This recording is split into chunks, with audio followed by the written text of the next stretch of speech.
And we are back. Happy Easter, guys, from my family to yours. Today I want to talk to you guys about the outrage over Dylan Mulvaney. And I apologize, Miss Mulvaney, if I'm mispronouncing your name. Dylan Mulvaney is a transgender influencer. They got a sponsorship deal with Budlight and Nike, right?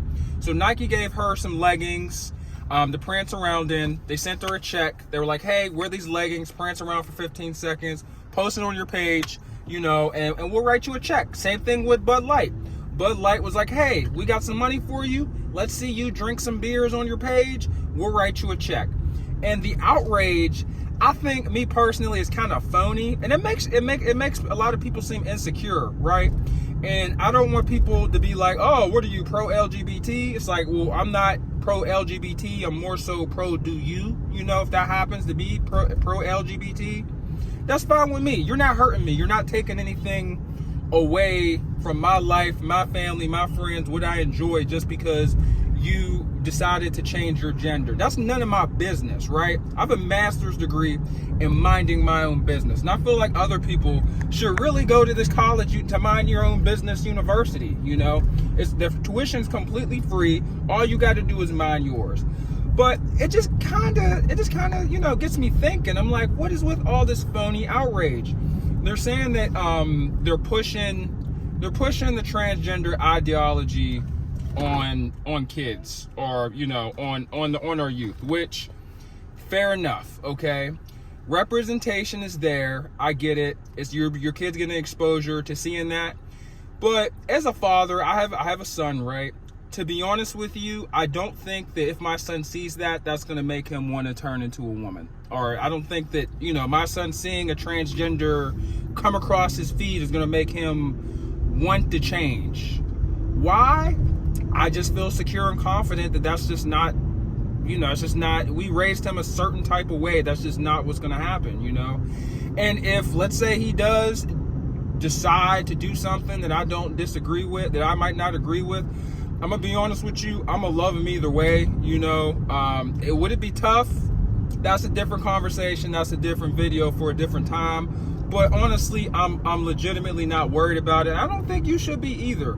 And I get it, right? And I know people are gonna be like, oh, what are you into them dudes that look like a lady? It's like, no, don't play with me like that. But what I am saying is that, you know, it's business. You gotta think, that's a niche. You know, that is a legitimate, regardless of how you feel about it, you could hate it, it could burn you up inside, you know, which is terrible. You know, we should not be consumed by hate.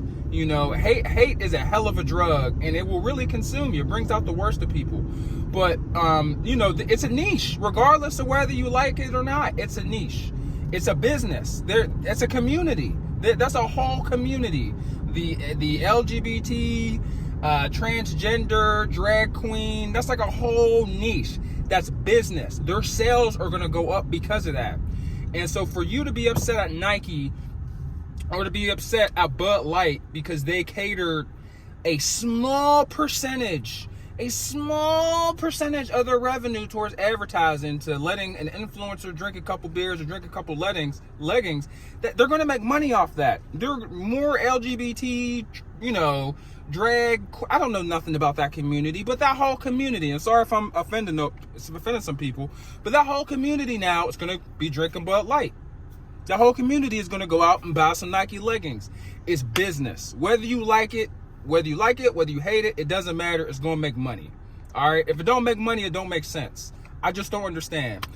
Do I want that stuff to be taught and spread and for my kid to be exposed in the school system and etc.? Not really. I'm going to be honest with you. I would prefer not. I'm not going to sit here and lie. But as far as a Bud Light commercial goes, as far as some Nike leggings go, as far as a coat, whatever, makeup, I don't care. They're allowed to buy stuff. Like, that's what it's there for. That's the literal purpose of advertising, is so people will go out and buy it. That's my opinion. Let me know what you guys think in the comment section below. And, you know, like, for real, I don't get down like that. I'm not going to sit here and act like I do, right? But People are free to do what they please, right? And the second you stop others from doing what they want to do, that's a problem. The second you tell me I can't lift weights, drink protein shakes, drink my beer and, play basketball with my son and have my son be a tough, rough little boy, the second people can say something about that, that's a problem. I should be able to raise my son to be as rough and tough and as smart and as sharp as I possibly can make him. And if you decide to have your son in dresses, then that's fine. Hey, what's the problem? Where the problem at? For real. Because you're responsible for that. I'm responsible for mine. What's the problem?